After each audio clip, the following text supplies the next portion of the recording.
The easternmost Allied landing beach of the Normandy invasion was codenamed Sword.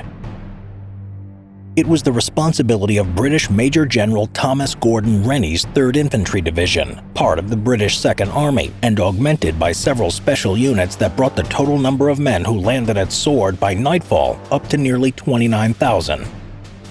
Rennie's mission was to establish a bridgehead between Ouistreham and Saint-Aubin-sur-Mer. Once that was done, the 3rd would drive inland to be in position, along with the rest of the Allied forces landing at Gold and Juno beaches, to take the city of Caen 10 miles south of the coast. It was known through aerial reconnaissance that there were numerous fortified bunkers and other fighting positions along the coast. One position in particular was worrisome, a 4-gun battery at Merville, on the very eastern edge of Sword Beach across the Orne River. The caliber of the guns was unknown, but the best guess was that they were 155 millimeters with a range of 10.5 miles, powerful enough to do serious damage to seaborne troops coming ashore. The task of putting this battery out of commission through the use of both a parachute drop and a glider landing had fallen to Lieutenant Colonel Terence Otway and his 9th Parachute Battalion. Aerial photos revealed that encircling the battery were a 20mm anti-aircraft gun, several bunkers, trenches, and a partially completed anti-tank ditch. The entire position was surrounded by barbed wire obstacles and a minefield. A few miles farther south, 2 vital bridges spanned the Orne River and the parallel Caen Canal. Both of them would need to be captured by a small glider force and held long enough for the amphibious troops to fight their way to them. Chosen for this task was Major John Howard and his D Company of the Oxfordshire and Buckinghamshire Infantry Regiment, who would rush in silently in gliders and land close to their target bridges. Comprising the amphibious force of Rennie's 3rd Division were the 3 infantry brigades, the 8th, 9th, and 185th, and the 1st and 4th Special Service Brigades. The 1st Special Service Brigade also included a Free French force of 177 French Marine Commandos. At 3 a.m. on June 6th, the invasion at Sword Beach was heralded by a shelling and bombardment of the coastal defenses by Allied naval and air forces. This was followed 4 hours later by a large armada of landing craft full of apprehensive soldiers heading toward shore. The parachute and glider troops of the 6th Airborne Division landed shortly after midnight onto the eastern flank of the invasion area to isolate the battlefield so that the seaborne invasion force would not be hit by a counterattack coming from the east.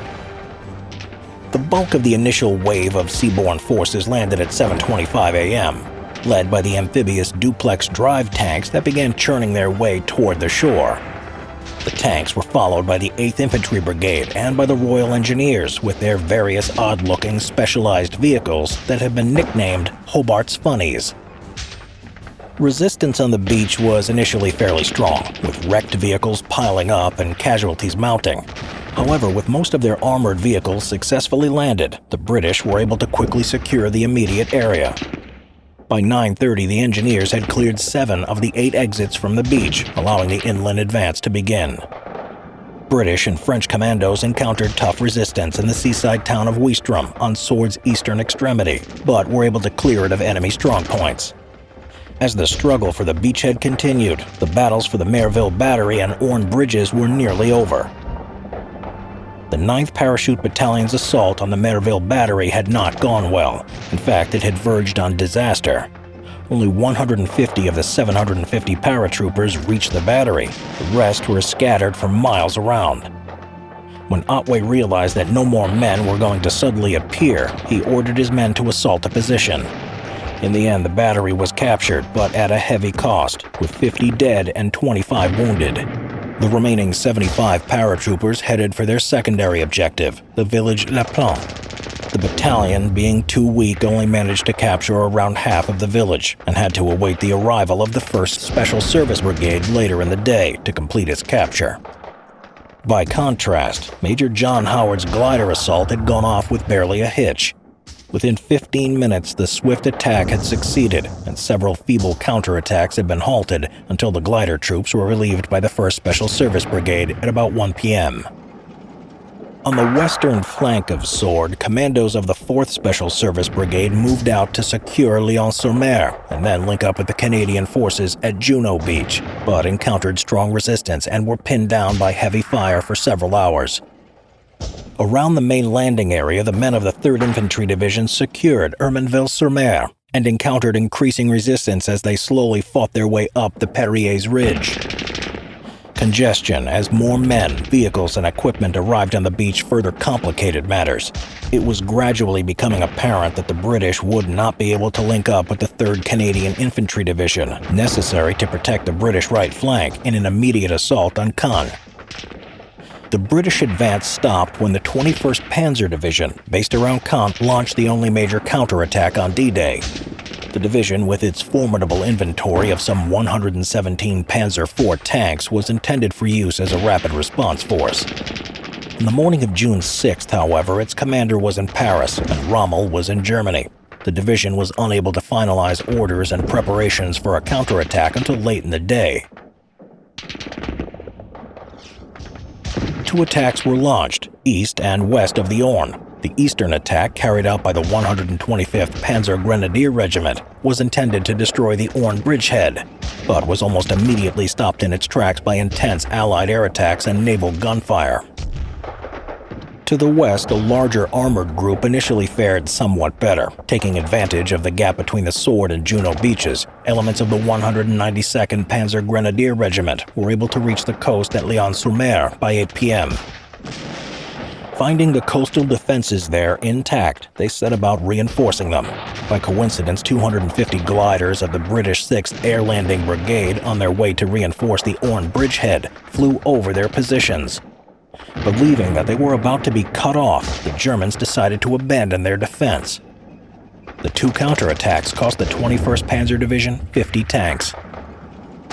By the end of D-Day, some 28,845 men had come ashore at Sword Beach.